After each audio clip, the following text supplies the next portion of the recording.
बिस्मिल्लाहिर्रहमानिर्रहीम। अस्सलामु अलैकुम डियर स्टूडेंट्स, उम्मीद है कि आप ठीक होंगे। आज हम क्वेश्चन नंबर चैप्टर नंबर 2 को इसी को कंटिन्यू करते हैं। उसका नेक्स्ट जो क्वेश्चन है वो है एक्टिव एंड पैसिव वॉइस, और इसमें ये पूछा गया है कि identify the following sentences as active voice और पैसिव वॉइस। आइडेंटिफाई पहचान करें कि वो जो सेंटेंस है, जुमला है, वो एक्टिव का है या पैसिव का है। तो इसको शुरू करने से पहले आप सबसे रिक्वेस्ट है कि इसको आप लाइक कर दें और सब्सक्राइब करें ताकि हर आने वाली वीडियो आप तक सबसे पहले पहुंचे। प्लस इसके साथ अगर आपको कोई चीज़ समझ ना आए तो आप पूछें बगैर किसी झिझक के, मैं इंशाल्लाह उसका आंसर दिया करूँगा।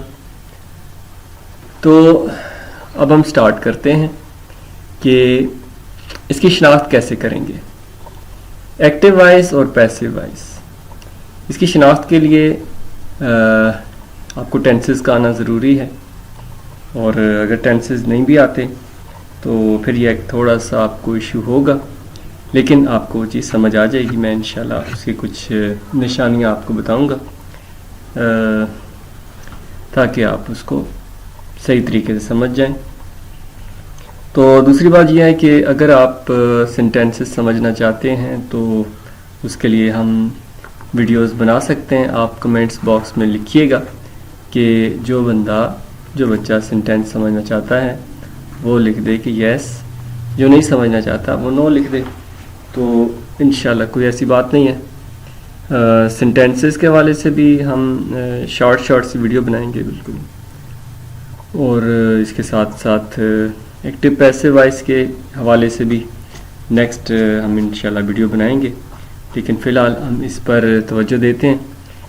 एक्टिव और पैसिव में पैसिव की एक निशानी ये है कि पैसिव के अंदर वर्ब की थर्ड फॉर्म यूज़ होती है। नंबर 2, अब वर्ब की फॉर्म्स का आना भी ज़रूरी है। कुछ फॉर्म्स ऐसी हैं कि वो बिल्कुल तीनों फॉर्म्स एक जैसी हैं। वर्ब की फॉर्म्स जैसे रीड है तो सेकंड फॉर्म रेड है, थर्ड भी रेड है, लेकिन लिखा उसको रीड ही जाता है। इसी तरह पुट है, PUT पुट, वो भी तीनों सेम है।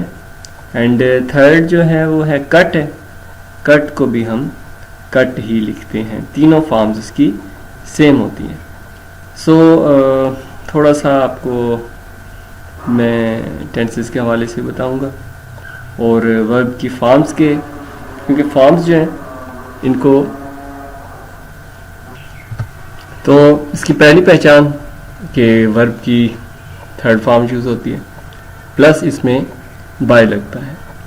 तो जिसमें वर्ब की थर्ड फॉर्म होगी और उसमें बाय लगेगा तो that would be definitely a passive voice.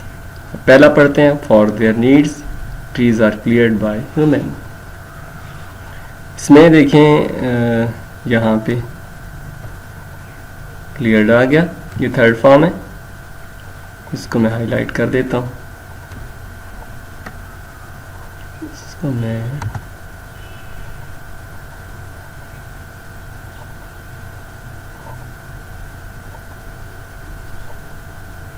Cleared, और इसमें बाय भी लगा, तो ये हो गया पैसिव वॉइस। नंबर 2 है, biodiversity is critical to the ecosystems overall health. तो इसमें ना थर्ड फॉर्म है और ना इसमें बाय है, तो ये एक्टिव वॉइस है। See, many living species rely on forest for their survival. इसमें भी थर्ड फॉर्म नहीं है और बाय भी नहीं है, तो ये भी एक्टिव वॉइस है। नंबर नेक्स्ट है D, they take CO2। CO2 से क्या बनता है, उम्मीद है कि आपको पता होगा यकीनन। फ्रॉम द एटमॉस्फेयर, एटमॉस्फेयर कहते हैं फिज़ा को, कुर्रा हवाई। एंड जनरेट ऑक्सीजन, ऑक्सीजन से आपको थोड़ा सा CO2 की थोड़ा सा क्लू मिला होगा, हिंट मिला होगा। Which is required by living creature. अब ये देखें, इस सेंटेंस में बाय आया और रिक्वायर्ड भी आया। तो रिक्वायर्ड बाय जब आ जाए, रिक्वायर्ड थर्ड फॉर्म है और बाय भी है इसमें लगा हुआ है, तो ये एक पैसिव है। डी जो है ये पैसिव वॉइस है।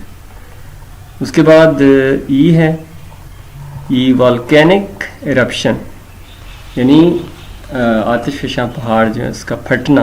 फॉर एग्जांपल, मिसाल के तौर पर, can burn away the Woodland of surrounding area. तो इसमें आपको कुछ, इसमें बाय भी नहीं है और इसमें वर्ब की थर्ड फॉर्म भी नहीं है। फिर आप बताएं कि ये क्या होगा। ई बाय और थर्ड फॉर्म हो तो वो पैसिव वॉइस है, वो बाय और थर्ड फॉर्म नहीं है तो वो क्या होगा, वो एक एक्टिव वॉइस होगा। अब हम नेक्स्ट में आते हैं, change active voice into passive voice. Active voice को पैसिव वॉइस में चेंज करना है। नंबर 1 है, इसको ग्रीन में एक्टिव वॉइस है, पैसिव रेड में। Agriculture and cattle grazing effects deforestation. Agriculture ज़रात और कैटल कहते हैं मवेशी, ग्रेजिंग चरना, घास खाना, इफेक्ट असर करता है डिफॉरेस्टेशन जंगलात के कटाव में। इसका passive voice, deforestation is affected by agriculture and cattle grazing. अब देखें इसके पैसिव में भी affected third form I plus by आया। अब उम्मीद है कि आपको ये ज़्यादा बेहतर तरीके से समझ आ गया होगा। नंबर 2 है, soil bedrock attaches to the tree roots, यानी ज़मीन का जो बिस्तर है, ज़मीन की जो तह है, अटैच का मतलब जुड़ी होती है, टू द ट्री रूट्स, दरख्तों की जड़ों के साथ। ज़मीन दरख्तों की जड़ों से जुड़ी होती है। Tree roots are attached to the soil bedrock. अब इस सेंटेंस में आपने बताना है नंबर 2 में कि इसमें क्या मसला है या इसमें क्या गलती है।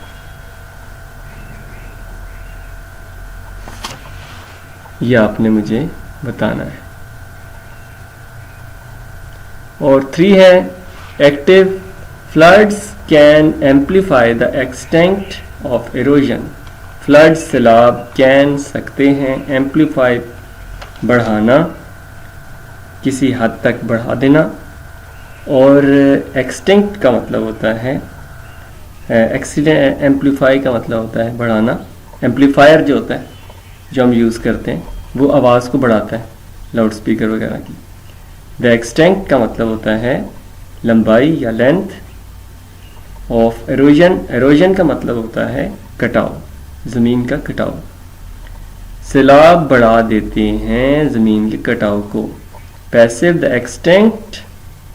Extent of erosion can be amplified by floods. तो इसमें देखें पैसिव वॉइस में एम्पलीफाइड आ गया, एक्टिव में ग्रीन में देखें एम्पलीफाई था, तो पैसिव में रेड वाले में एम्पलीफाइड ये थर्ड फॉर्म है। और बाय भी इस्तेमाल हो तो ये एक पैसिव है।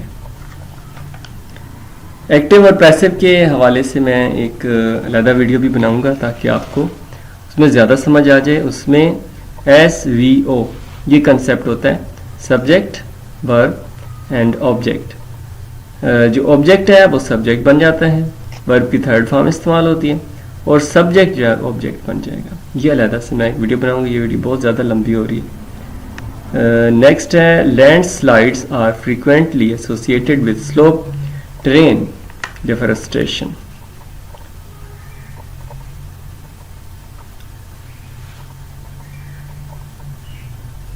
ठीक है जी, तो इसको देखें एक्टिव इसका slope terrain deforestation frequently associates with landslides. Landslides, अब ये पैसिव पहले आ गया है, एक्टिव बाद में आया है।